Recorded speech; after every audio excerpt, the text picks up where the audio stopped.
Welcome to গয়নার রানী। Please subscribe, press the bell icon.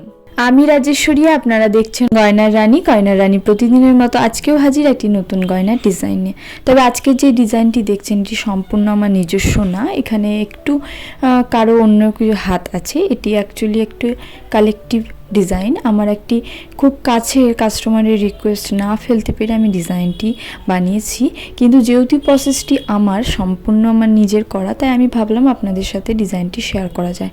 আর এই ডিজাইনটি যার, তিনি যদি এই ভিডিওটি দেখে থাকেন বা আপনি যদি ক্লেম করেন এটি আপনার, আমি আপনার কাছে ক্ষমা প্রার্থী।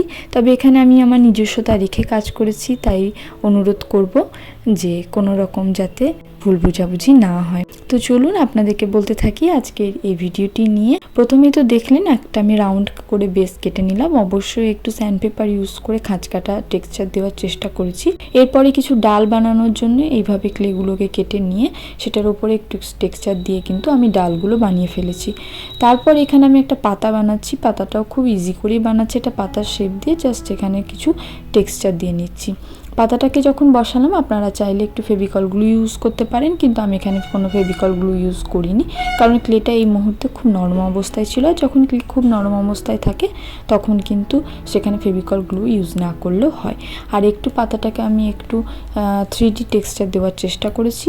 একই রকমভাবে আমি একটা ফুলের কুড়ি বানিয়ে নিয়েছি। এর আগেও আমি অনেক ভিডিওতে ফুলের কুড়ি বানিয়েছি, সেক্ষেত্রেও আপনাদেরকে দেখিয়েছি ফুলের কুড়ি কীভাবে বানাতে হয়। এখানেও আমি খুব সহজ পদ্ধতি অ্যাপ্লাই করে ফুলের কুড়িটা বানালাম। এরপর আমি ফুলটা বানাবো, এবং ফুলটা বানানোর জন্য প্রথমে কিছু ডো কেটে নিয়ে এইরকম করে কিছুটা আমি পাপড়ি শেপে অনেকগুলো পাপড়ি বানিয়ে নিলাম।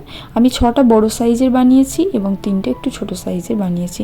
এবং এগুলোকে পরপর কিন্তু আমি যেখানে যেটা দিলে পারে ফুলটা সুন্দরভাবে ফুটে উঠবে সেখানে সেটা বসিয়ে একটা সুন্দর ফুল কিন্তু বানিয়ে নেব। প্রথম লেয়ারটা হয়ে গেলে সেকেন্ড লেয়ারের জন্য একই প্রসেসে আমি কিন্তু 3টে পাপড়ি বসাবো, এবং মাঝে একটু গোল রাউন্ড করে ক্লে নিয়ে সেখানে বসিয়ে দিয়ে এখানে এরকম করে খাঁজ কাটা টেক্সচারটা দিয়ে নেব।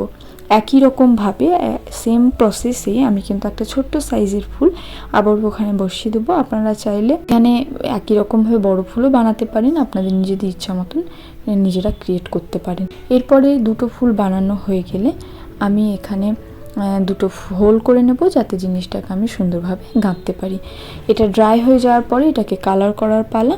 কালার করার জন্য আপনারা তো সবাই জানেন আমি সবসময় অ্যাক্রিলিক কালার ইউজ করি। এখানেও অ্যাক্রিলিক কালার ইউজ করছি। এখানে যে অ্যাক্রিলিক কালারটা ইউজ করব, এই কালারটা সাধারণত পাওয়া যায় না, তাই আমি একটু হোয়াইটের সাথে কমলা কালার মিশিয়ে একটু পিচ কালার রেডি করেছি।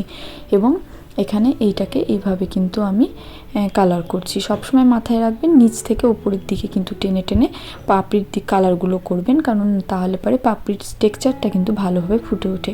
এরপরে একটু রেড কালার নিয়ে সেটাকে ভালোভাবে ব্লেন্ড করে নেব, এবং রেড কালারটা ড্রাই হয়ে গেলে সেটার উপর থেকে আমি আবার অরেঞ্জ কালার দিয়ে সেটাকে ভালোভাবে ব্লেন্ড করে নেব।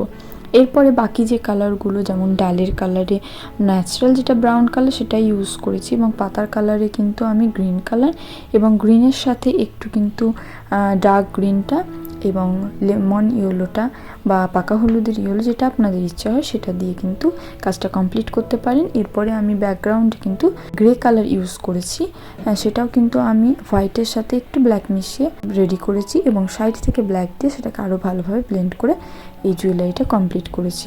তো আজকের এই ভিডিওটি আপনাদের কেমন লাগলো সেটা অবশ্যই কমেন্ট করে জানাবেন। একটা জিনিস মাথায় রাখবেন, যদিও হয়তো কারো কপি করা উচিত না, আমি সেটা করতে আপনাদেরকে একদমই বলবো না, কারণ আমি নিজেই সেটা ফলো করি না। যেহেতু আজকে কারণবশত এটা আমাকে করতে হয়েছে, তার জন্য আমি খুবই দুঃখিত। এবং আপনাদেরকে বলবো, যতই আপনারা অন্যের দেখে কাজ করুক না কেন, এটা কিন্তু আপনারা নিজস্বতা রেখে কাজ করবেন। এখানে আমিও নিজস্বতা রেখে কাজ করছি। আমি যেরকমটা ছিল সেরকমটা না করে এখানে আমি কিছু নিজের ইচ্ছা মতন কালার অ্যাপ্লাই করে কাজটা করেছি।